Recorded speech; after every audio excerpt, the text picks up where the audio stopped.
I wrote a book about OCD and my experiences in 2014, and in it, here's how I described the change.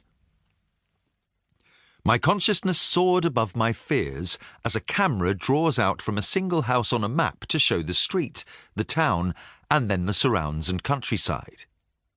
Previously, my OCD interfered with this process. No matter how much I tried to make the camera pan out, the irrational fear stayed in view like a dirty smudge on the lens. Now, the risk of HIV from all those unlikely routes shrank as I rose above to see them in their proper context. Psychologists call this moment of clarity the helicopter view. We see the landscape and all it contains in its proper scale. We regain, in all senses of the word, perspective. From 10,000 feet up, the gap between very low risk and zero risk, so visible and so important to my OCD, is hard to distinguish. Cognitive therapies, like the treatment I received, are often called talking cures, but there's a lot more to them than that. Scientists now know that talking cures ease the suffering of millions of people by seeding long-term changes in connections and functions of the brain. It's a relatively new discovery, but scans of people given this type of therapy show it strengthens the wiring between parts of the brain. And people with brains that respond with the most rewiring show the largest improvements in their symptoms.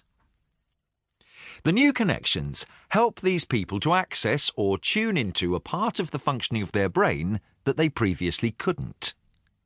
They improve cognitive performance, but the change, the forging of these connections in the brain, is difficult to predict. Some people respond better and faster than others. And so, given the constraints on resources and the difficulty in accessing treatment for mental illness, the sad reality is that some people given cognitive behavioural therapy for all sorts of conditions don't get as much relief as they could.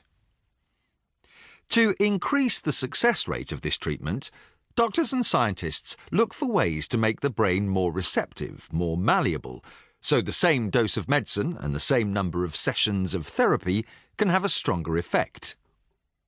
It's a new science, so the techniques are largely confined to experimental trials so far. Those techniques try to alter the way the brain makes and forms connections and rely on two main strategies: drugs and stimulation with magnets and electricity. The drugs include compounds already known to enhance cognition and brain function, such as modafinil, which makes people more alert and is prescribed for sleep disorders. The stimulation sees small electric currents wired directly into or induced within the brain to artificially alter the way the brain neurons activate. In some trials, these techniques are used alone.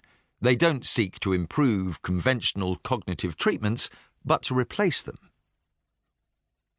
In recent years, medical journals have filled with case studies of seemingly miraculous cures based on these new techniques.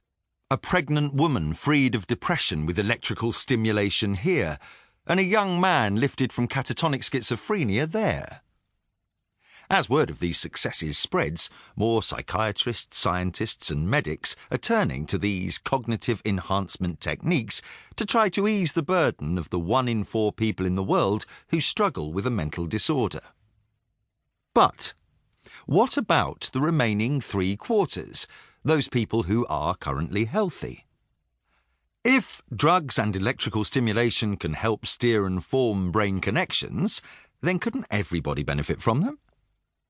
There is a strong tradition, after all, of drugs and other medical interventions being used by people not to treat a disease, but to enhance their performance. The use by athletes of medicines like steroids to build muscle, to make them stronger and swifter, is the most obvious example.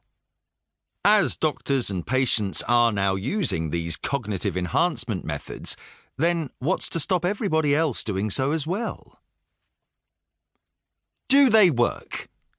Can they help us find and use parts of our brains that were previously off limits?